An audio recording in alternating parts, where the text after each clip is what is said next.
three characteristics of life that Buddhists like to point out. One being that impermanence, everything changes. The second one being that sense of sort of unsatisfactoriness. There can certainly be pleasurable moments, but there's many aspects of life that are challenging, right?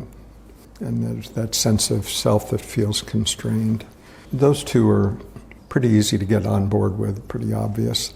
The third one is challenging, even for Buddhists. Most Buddhists don't like to even mention it. And the third one is no self. So no self sounds scary, like, well, wait a minute, what are they suggesting here? It's stated in stark terms because Buddhists, especially Zen Buddhists, especially early Zen Buddhists, not the ones that came later that were interested in raking sand and having tea ceremonies and things like that, but the early ones were focused directly on awakening. They didn't like to hold out hope, like promising that it'll be like this, so that people are, trying to decide, okay, do I prefer this or do I prefer that? And, sort of making it a goal out of the idea of personal enhancement.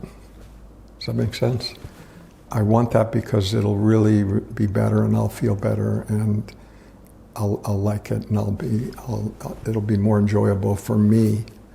So they wanted to take away that personal ambition and see it much more as a relinquishment into not knowing, a relinquishment into life, a relinquishment into something that was beyond our personal self. So that's more the flavor of no self. Jed McKenna had a very succinct phrase. He says it all comes down to whether you hate the false self more than you're afraid of no self. At some point, it's not like weighing two options and thinking, well, I think this might be slightly better, so I'll go with that. It's really seeing clearly the limitation of this sense of personal self separate from the rest of existence, separate from source, separate from other people, seeing that as limited, seeing that as constricted, feeling like, you're wearing a suit that's too tight. And at some point, wanting to be free of that no matter what. Because the movement towards letting go or awakening or surrender or whatever term you like, that movement is not a rational movement. We may like the idea of it, but when it comes right down to it, the little me likes the idea of the journey, it just doesn't like where the journey leads to. Likes the idea of being a spiritual seeker, it doesn't like the idea of awakening to what we really are, which is not a personal separate self. Not even a really, really good personal separate self. The reality is that there's not a separate personal self. When we really look within, as we've done several times with this weekend, what we come across is this sense of just being aware. And then the question becomes, is this awareness personal?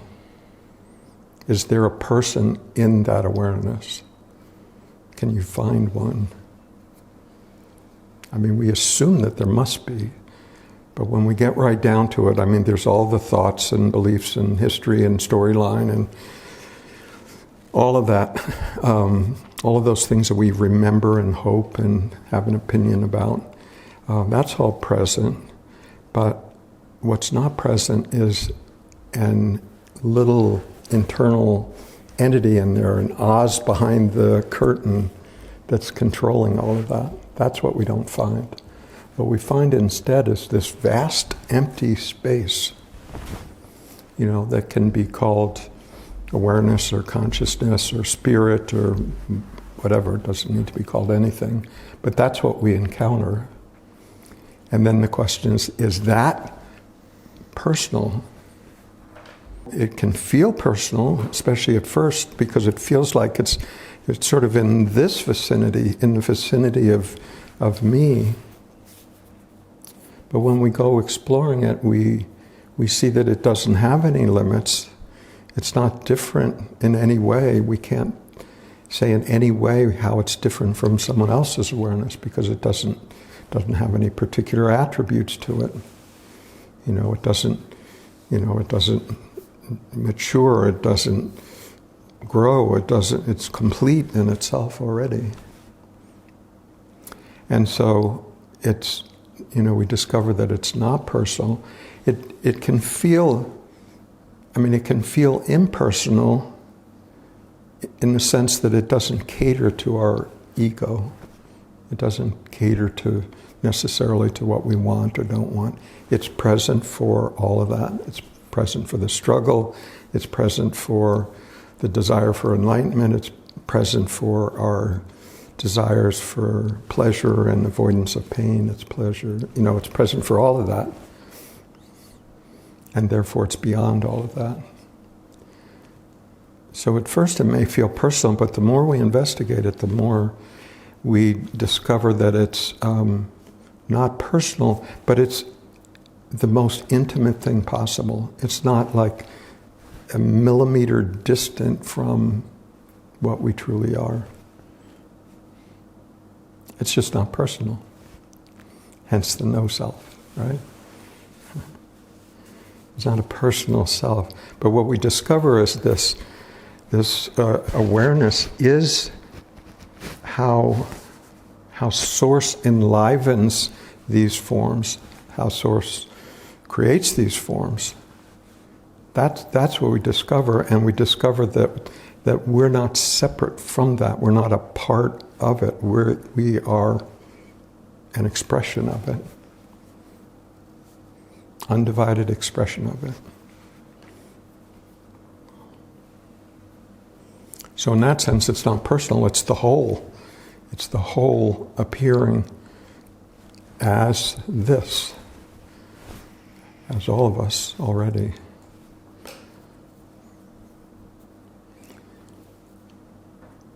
And so although this term no self appears to be scary, it's actually pointing towards something that couldn't be, in a sense, safer, couldn't be more a sense of being at home, being comfortable in our own skin, being comfortable in the world. And that's why it's not far away in any sense. It's already the case. It's already fully the case. It's just our dogged insistence that no, it's me. I know there's a personal me in there somewhere. I'm sure of it. But we're sure of it until we actually go looking for it. Not as a philosophy or a religion or anything. It's just like what do we actually find when we go looking for that deepest sense of me? We go through all these layers of, history and personal identity and everything. All of that's sort of relatively true, but it's not essential to who we are, because that's always changing. What we truly are can't be something that's always in flux, always changing. The only thing that notices what's always changing is the unchangeable, that which always is. And when we are willing to go through all of those layers with a certain amount of integrity and self-honesty, what we come up with, it's just this spaciousness. And different traditions have talked about it also. This concept of no self is sort of a Zen thing or a Buddhist thing. But in Christianity, there's this wonderful phrase, I think it came from Gospel of Thomas, that doesn't have a storyline at all. It just consists of quotes attributed to Jesus. And one of the quotes that's directly relevant to what we're talking about is that the birds have their nests in the trees, the foxes have their dens in the ground, and the Son of Man has nowhere to rest their head. Right? There's just this spaciousness. When we look deeply enough, that's what we find. Not as a belief, not as a concept, but that's the reality of it. Sort of the bottom drops out, and there's this feeling of spaciousness, right? Empty of any particular attributes. We can still look back at this form, look back at, our memories and, our thoughts and ideas. All those will still be there. It's just that what's noticing all of that is not limited by it in any way. It's just already free. It can be a little unnerving till you get used to it, just having, no belief, no idea, nothing that we can claim other than this presence. Spirit, if you like. You could even call it Holy Spirit, if you like. Whatever. But the reality is that's what we find. Not as a matter of belief, not because somebody said so, but when we're willing to look ourselves, that's what we find. And that's the freedom. There was a 17th century Zen, quite well-known Zen master called Bankei, and his whole teaching was about the unborn. What he said is this again, spaciousness, awareness, whatever, has never been born into the world of form. It's your unborn nature. You came into the world with it. Right? It was there from who knows when. An unborn nature, because it's never been born into the world of form, because it was never born, it's not subject to death. Right? It is of a different dimension. Doesn't have the attributes of the world of form, one of which is birth, life, and death. That which was never born can't die. Again, there's very similar phrases across all kinds of traditions, but one of the clearest and most direct ones comes from the Sufis, which was die before you die so that you may truly live. Clearly they're not talking about physical death. That wouldn't make any sense at all, right? But they're talking about dying to this belief that what you are is a separate, personal self. See the falseness of that idea that we are quite certain about.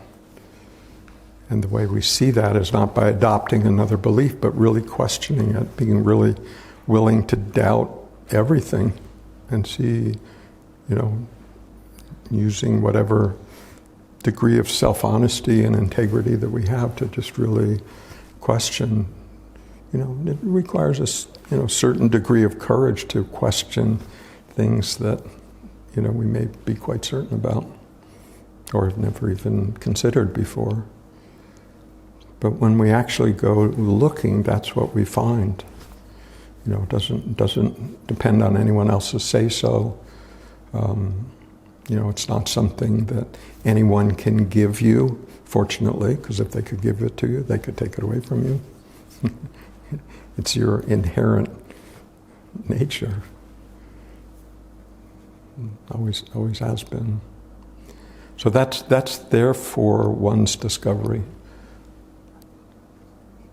That's the potential in this lifetime, is to discover, what's sometimes called our true nature, our natural self, or it's not a distant promise. It's not dependent on any particular beliefs. It's like this is everyone's reality, except that we have, learned over a course of a lifetime to believe otherwise. Just a innocent misperception. It's not that we have to kill the ego. The ego is a non-existent concept, convincing concept, but just not existing, not actually existing. When we go finding ego, we can't ever find it. We can find memories and beliefs and unmet dreams. We can find all that. We just can't find a solid conceptual self in there called ego. So we're not actually having to kill anything, just seeing that it was never real in the first place, just a constellation of thoughts and beliefs.